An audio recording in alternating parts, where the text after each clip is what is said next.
ito pintig ng puso. Ikaw Laura, kailan man di kita pagtataksilan, suot mo ang sisingat at pakalagaan, siyang tanda ng ating pagmamahal at katapatan.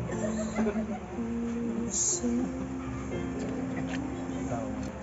Ang pag-ibig na hinintay, Roniel, puso ay kailanman di kita pagtataksilan, isuot mo ang singsing na ito at pagkaingatan na siyang tanda ng ating pag-ibig at katapatan sa iyo.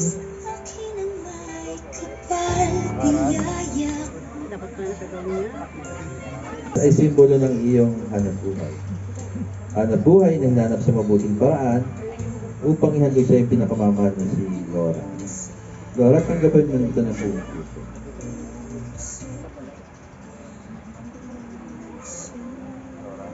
Laura, kailan man di kita pababayaan, ibinibigay ko sa iyo ng aras na ito bilang tanda ng aming pagpanaga at pagkalinga sa kapangananan mo at maging anak natin. Pag-ibig na binigay sa akin ang may Roniel, tinatanggap ko ito ng buong puso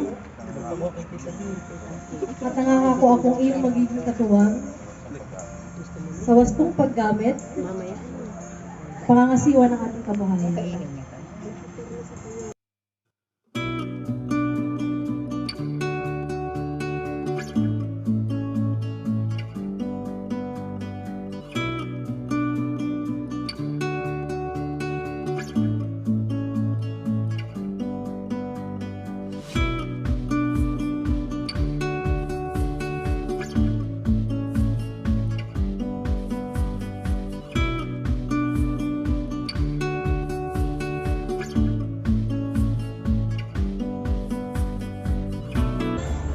Roniel at Laura, ang kordon ay nilalagay sa inyong dalawang ulo na kayo do'y pinag-isa na ng batas ngayon. Ang ibig sabihin na pinag-isa na kayo ng batas.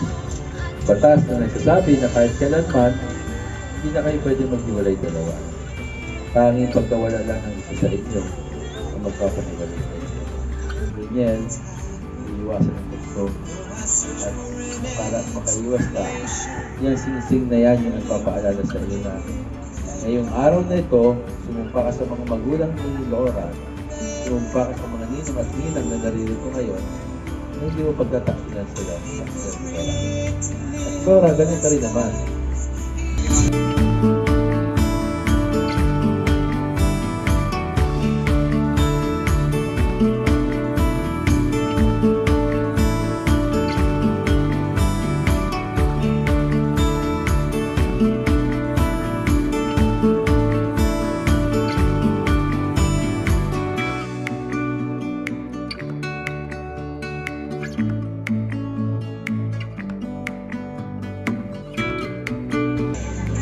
Magharap kayo.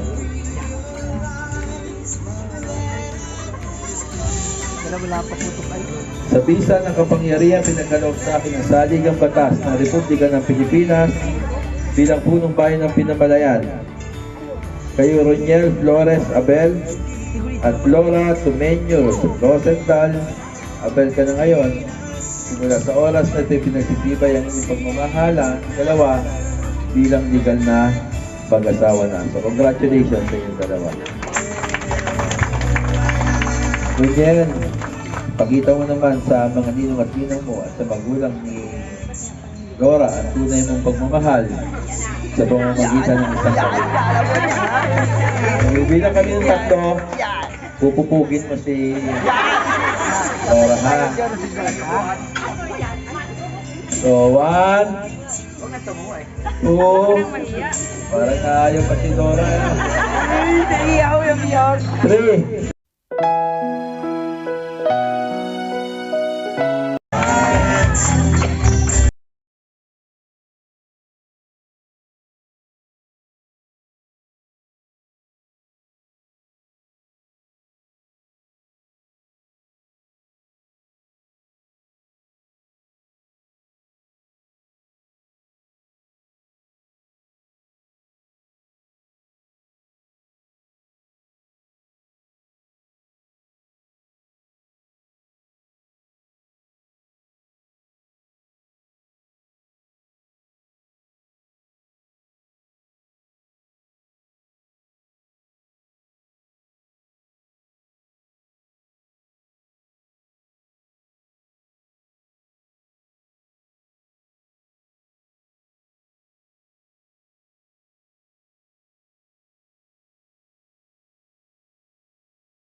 tayo sa ating mga upuan. It's so hard. And muli, magsisimula na tayo ng ating wedding reception program. Hi, simuli ko, isang magandang hapon sa inyong lahat. At naidaos na nga ang kasal ni Noriel and Laura. So handa na ba kayong lahat?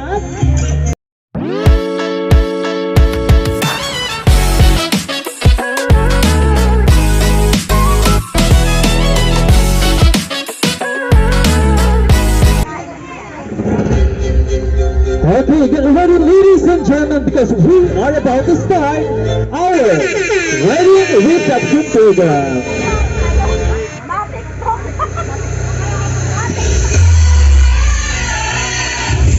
A pleasant afternoon, everyone.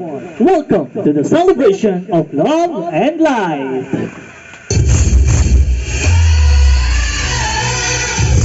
This is Noriel and Laura's Abel Wedding Reception Program.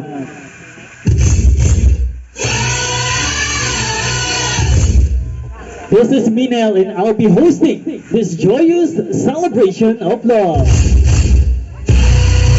Muli po, isang magandang hapon sa ating lahat and welcome to the wedding reception program of Noriel and Laura Abel. So pasalutuan naman natin sila ng isang masigabong palakpakan. And once again, ladies and gentlemen, this is indeed a very special day to our newlywed folks celebrating their true love for each other.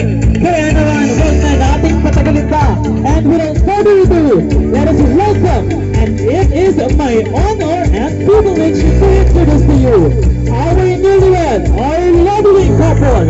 Pasalubungan natin, magsitayo po kayong lahat. At pasalubungan natin ang isang masigabong palakpakan ng ating bagong kasal, none other than Mr. and Mrs. Noel and Laura Abel. Ayan, let us welcome our lovely couple, our newlywed. Ayan. Okay, palakpakan naman natin sila. Ang ating napakagandang mag-asawa ngayong araw. So, balik kayo sa upuan. Ayan, upos na kayo sa balik sa upuan natin.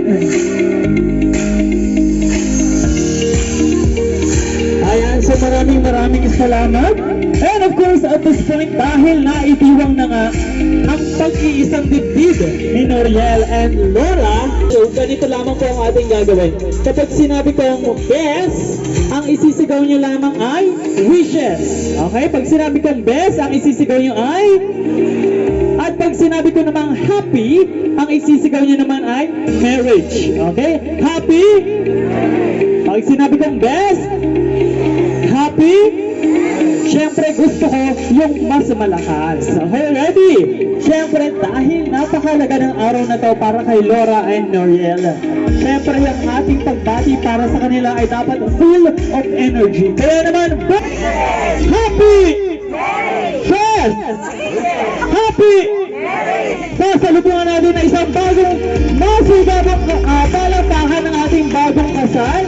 And at this point, syempre, interviewin naman natin ang ating bagong kasal. Ayan, dito sa taas. Ayan, sabi niya Tagalog lang. Okay, syempre, tatanungin natin ang ating bagong kasal. Syempre, napakahalaga ng araw na to para sa kanila. So, let's ask them a question about their love story. Okay, simulan natin ang tanong kay Laura. Ayan, kamusta ka naman ngayon? Fine. Wow, fine! Ang cute naman ng sagot ng ating lovely bride. So, sino yung nag-propose sa inyong dalawa? Sino yung nag-propose? Bali, ito kasi, sa tagal na siguro po sasama namin, no? So, 10 taon. Wow, 10 taon, palakpakan naman natin, no? 10 years of being girlfriend and boyfriend. Bago nagpakasal, talagang masasabi natin kilala na nila ang isa't isa. Ayan, so Laura, sino ang nag-propose? Siguro naman, kung baka sa prutas, hinog na kami, no? Hindi masasabi dun sa mga yung sa mga pinagdaanan namin sa buhay. So, doon pa lang, parang na po talaga namin, na pag dumating yung time na 10 taon na, siguro naman doon sa time na yon wala nang makabitaw pa. So, sige na, ito na yung pagkakataon na yun. So, ito na yun. Ibinigay po ni God na araw po na ito. Ayan, so sino yung nagpo-post? Ang dami sinabi ni Laura, hindi sinagot yung tanong ko. Siyempre may dito. Siya? Syempre naman, si Noriel. Okay. Ayan na. So, another question yan. Para sa ating groom. Okay? Para kay Sir Noriel. Okay. Saan kayo nagkakilala ni Laura? Saan nagsimula ang inyong love story? Diyan lang po sa tabing bahay. Sa tabing bahay. Ayan, sa tabing bahay. Totoo ba yung Laura? Saan kayo nagkakilala? Baka naman iba yung pagkakakilala niya. Okay, saan kayo nagkakilala? Ibalik po natin yung 10 taon nung nakalilipas. Bali nagkaroon po kami ng OJT po nandito sa Oriental Mindoro, which is kay Mayor Baldos nga po nung time na yon. Nagkaroon po kami ng Fire Prevention Month, March of March. So nag-house to house po kami dito, interview doon po sa mga gumagamit ng mga safety devices, din sa mga isa-iwas sunog program ba. Then na-interview ko siya, imbis si biyanan ko, nanay ko ang maano, siya ay nagpakilala sa akin, doon nag-start yung lahat-lahat. Wow! Dahil pala sa fire prevention month. Dahil sa sunog. Ayan. So, napakagaling sumagot ni Laura na pwede nating isali sa Miss Universe to si Laura. Okay, and at this point, meron pa akong tanong sa'yo. Ayan. So, nagkakilala kayo. Okay, nagkakilala kayo sa isang interview. Siyempre, nagkakilala kayo, siyempre, merong na love at first sight. At merong mga nagpaparamdam dahil nakakaramdam na tayo ng pag-ibig. So, yung question ko naman, sino ang unang nanligaw sa inyong dalawa? Ayan, tanungin natin naman si Noriel. Di ako siya. Hindi ako, kundi siya. Totoo ba yung Laura? Ikaw yung unang nanligaw? Huwag ka maniwala dyan. Kasi sabi ni Noriel, doon sa interview mo sa kanya, doon sa Fire Prevention Month, tinanong mo daw siya, napasama sa interview kung may girlfriend na siya. Totoo ba yun? Galing mo, Ben! Ayan. Okay, syempre ang unang nanligaw ay si Noriel. Dahil nasilaw sa iyong kagandahan. Tama ba? Yes naman.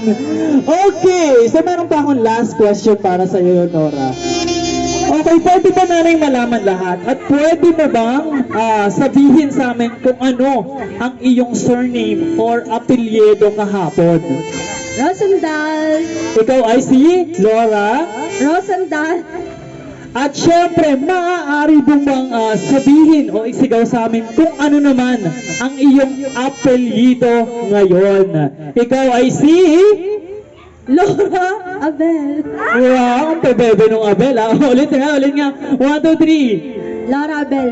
Yan, palakpakan naman natin si Mrs. Laura Abel. Pwede ba bang ikaw yung sing-sing natin dyan? Yes naman, palakpakan naman natin si Mrs. Laura Abel. And of course, dahil nga nasaksihan natin kanina ang kanilang pag-iisang dibdib. Siyempre, Laura and Noriel, maaari ba kaming maka-request ng isang matamis na halik mula sa inyong dalawa? Ayan, pwede ba yun? Pwede ba? At syempre, magaganap ang isang matamis na halik. Okay, para sa ating lahat. So, ito ay pagbabasahin natin ang tagal ng paglalapat ng kanilang mga labi sa pamamagitan ng inyong matagal na palakpakan. So, habang patuloy kayong pumapalakpak, ayan, so, while you are still clapping, ganon katagal yung kanilang paghahalikan. So, hindi sila maghihiwalay hanggat hindi tumitigil yung palakpakan. Kaya nais namin na makarinig ng malakas sa palakpakan. Okay ba sa inyo yun? Tumayo ang dalawa. Ayan. Okay, ready na ba kayo? Ready na? Okay, let's start this. And once again. Ayan, isang halik na matagal, meron pang plus 500. Ayan, mula kay Kapitan. Okay, ready? 1, 2, 3, and clap your hands!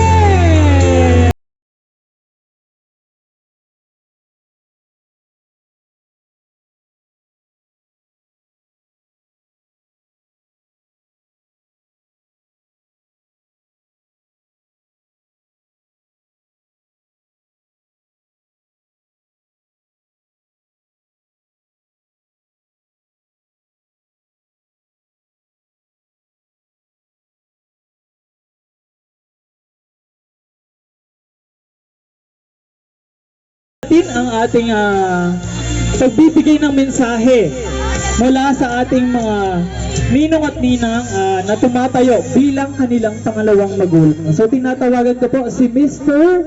and Mrs. Julius and Marilyn Guerrero. Ayan, palakpakan naman po natin sila. Ayan, tayo po kayo. Okay, si Ninong Julius and si Ninang Marilyn. Talaga naman yung apo mo ay partner pa sa iyo ay. Okay, tinatawagan po namin.